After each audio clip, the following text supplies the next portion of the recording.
Langaman heitir Guðrún, já, og Sigurðardóttir, eða var Sigurðardóttir. Og það sem við ætlum að stoppa við brekkur, þaðan langt aðeins hér Guðmundur Runólfsson, en við ætlum ekki fyrir þangað til að hann veit hvað við getum farið.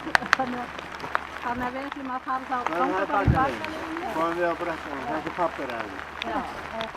Já, pappi Og fyrir var þau eru aðeins tengdur því. Já.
Þetta lítið stöðum og hingað flytja þau, Guðmundur Runólfsson og Guðrún Sigurðardóttir sem við vorum að skoða bæina frá áðan.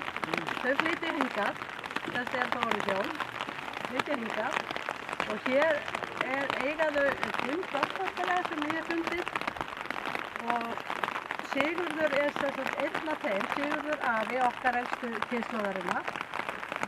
Og hér fæðast þess að ég segi 5 börn og það Runólfur, elstur, svo kemur Sigurður afi, svo kemur eitthvað að hann til Guðmundur og Sigríður og Einar yngstur.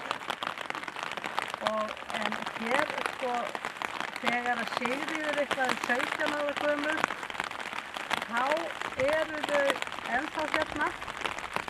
Þannig að þau hafa verið hér í 16-17 ár. Því að eftir það sé ég að þau hafa voru flutt hérna annað Hvammur hér, ég veit ekki hvort það Hvammur hér eða hvort það Hvammur upp í landi.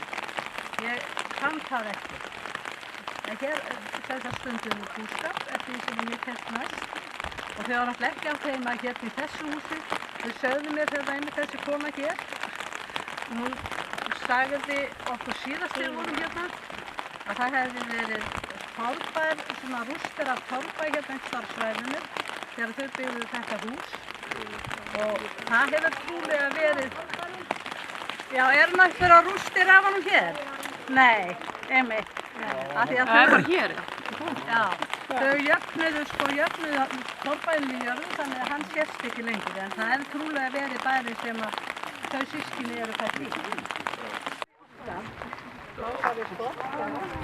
Varst þú í sveit hér Reynir? Nei, ég var aldrei í sveit annars það er bara á Vífilsstöðum. Ég er alveg upp þar.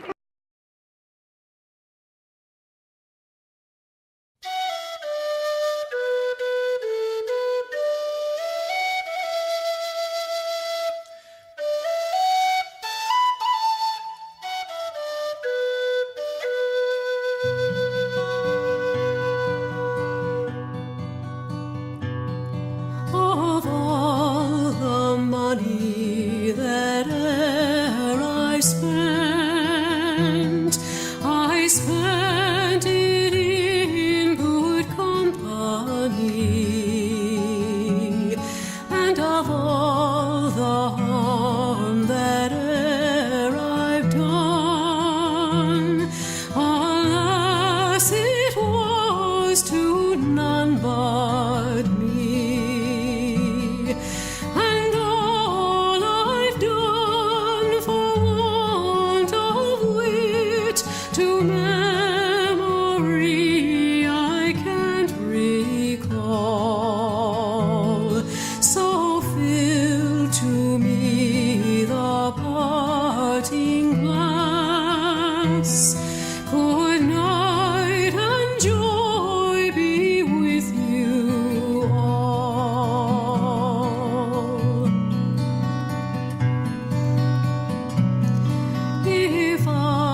Guðmundur mun vera fyrsti lærði skipstjóri hér á landi. Hann fékk 1000 ríkisdala lán og fjárfesti konungs síns til að kaupa fiskiskip og hann kunne vera fyrsti fyrst að þessu kaupir skip til Íslands og fær þetta lán hjá konungi. Þá hétu báða langömmur okkar Guðrún og báðir langafarnir hétu Guðmundur. Þannig að þá veitum við það.